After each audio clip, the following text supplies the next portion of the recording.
आम्ही छगन भुजबळ यांना असताना म्हणतोय की आपण ह्या ओबीसीचं नेतृत्व करावं. बीजेपीतून बाहेर पडलात आणि यांचं नेतृत्व केलं, राजकीय पक्ष स्थापन केला, तर आम्ही आपल्याला मदत करू, एवढं आम्ही आश्वासन असणारं सर्व ओबीसी संघटनांना त्या ठिकाणी देतो. आता बघूया की ओबीसींचं आरक्षण राखण्यासाठी छगन भुजबळ काय पावलं घेतात ते आपण असणारं बघू. आता आमच्याकडून आम्ही असणारं आमची पोझिशन क्लिअर केली की आम्ही त्यांना पाठिंबा देऊ. म्हणजे त्यांनी मंत्रिपदाचा राजीनामा देऊन सरकारमधून बाहेर पडावं असं हा तो त्यांचा इश्यू आहे. ते आतून करतील की बाहेरून करतील हा त्यांचा प्रश्न आहे. तर आताच एक मोठी घडामोड, अशोक चव्हाण यांनी राजीनामा दिलाय आमदारकीचा काही वेळापूर्वी. मी आपल्याला फार अगोदर सांगत होतो की इलेक्शन जसं जसं येईल तसं तसं अजून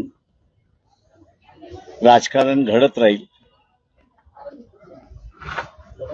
बीजेपीने कितीही प्रयत्न केले, ह्याला घ्या त्याला घ्या, ह्याला फोडा त्या पक्षाला फोडा, महाराष्ट्रामध्ये ते सक्सेस होणार नाहीत एवढं मी त्या ठिकाणी सांगतो. तुम्हाला असं का वाटतं की सत्तेत का सक्सेस होणार नाहीये? म्हणजे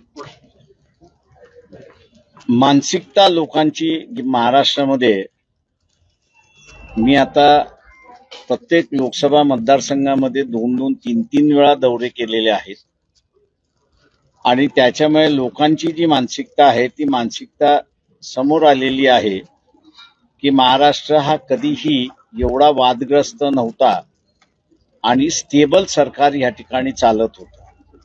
निकालाच्या संदर्भात त्या दिवशी बोंबाबोंब व्हायची, पण नंतर आलेला निकाल लोक मान्य करायचे आणि 5 वर्ष लोकांची कामं करायची अशी परिस्थिती आहे.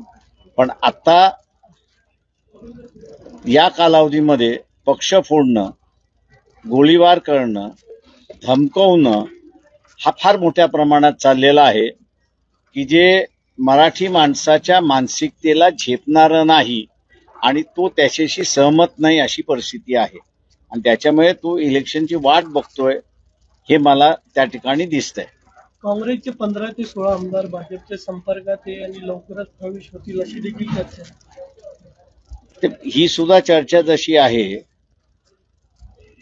तशी आता दुसरीकडे सुद्धा नजर लागलेली आहे, त्या म्हणजे नार्वेकर 15 तारखेला काय जजमेंट देणार डिस्क्वालिफिकेशनच्या संदर्भातला, तो इथले निर्णय लागलेला आहे. त्याच्यामुळे बीजेपीला असं वाटत असेल की ह्या निर्णयामुळे आपण सेफ होऊ, मला जरा कठीण दिसते परिस्थिती.